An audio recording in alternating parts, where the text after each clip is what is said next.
হ্যাঁ বাবা। হ্যাঁ বাবু, কেমন আছিস? এই তো বাবা ভালো, তুমি ভালো আছো? শরীর ভালো, তবে তোকে খুব মনে পড়ছে। ঈদে কি বাড়ি আসবি না? ঈদে বাড়ি আসবো কিনা বলতে পারছি না বাবা। তোমার অ্যাকাউন্টে টাকা পাঠিয়ে দিয়েছি বাবা, আমার প্রমোশন হয়েছে, স্যালারিও বেড়েছে পুরো 1 লাখ। আলহামদুলিল্লাহ। বাবা তুমি তো বলেছিলে পিতৃদিন কখনো শোধ হয় না। তুমি 26 বছরে আমার পিছনে যত টাকা খরচ করেছো, তুমি কি জানো আগামী 5 বছরে সেই টাকা তোমায় ফিরিয়ে দিতে পারবো। আমার এখন স্যালারি মাসে 1 লক্ষ টাকা বাবা। ও, এই কথা। তাহলে শোন, তোকে একটা গল্প বলি। বলো বাবা। তোর বয়স যখন 4, তখন আমার বেতন 3000 টাকা। 1200 টাকা ঘর ভাড়া দিয়ে 1800 টাকায় চলে সংসার। আমি আমার সাধ্যমতো সারা জীবন চেষ্টা করেছি তোর মাকে সুখী করতে, প্রতি ঈদে কোরবানি দিতে।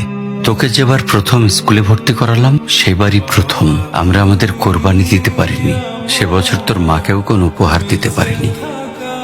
তুই যখন ভার্সিটিতে উঠলি, আমাদের অবস্থা তখন মোটামুটি ভালো, কিন্তু খুব কষ্ট হয়ে গিয়েছিল যখন আমার ট্রান্সফার হয়। রোজ রোজ বাসে চড়ে, পায়ে হেঁটে, ঘামে ভিজে খুব দুর্বিষহ লাগছিল। একদিন শোরুম থেকে একটা বাইক দেখে আসলাম। সে রাতে আমি স্বপ্নেও দেখেছিলাম আমি বাইকে চড়ে অফিসে যাচ্ছি। কিন্তু পরের দিন তুই বায়না ধরলি, জার্নি করতে তোর কষ্ট হয়। তোর কষ্টে আমারও কষ্ট হয় বাবা। আমি বাইকটা তোকে কিনে দিয়েছিলাম। তুই এখন লাখ টাকা বেতন পাচ্ছিস, কিন্তু মনে করে দেখ, আমার সামান্য মাইনে দিয়ে ব্র্যান্ড নিউ মোবাইলে হেডফোন কানে লাগিয়ে সারা রাত গান শুনেছিস, পিকনিক করেছিস, ট্যুর করেছিস। তোর প্রতিটা দিন ছিল স্বপ্নের মতন। আর তোর টাকা নিয়ে আমি এখন হার্টের বাইপাস করাই, ডায়াবেটিক মাপাই।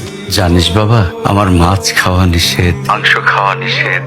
কি করে এত টাকা খরচ করি বল? তোর টাকা নিয়ে তাই আমি কল্পনার হাট বসাই।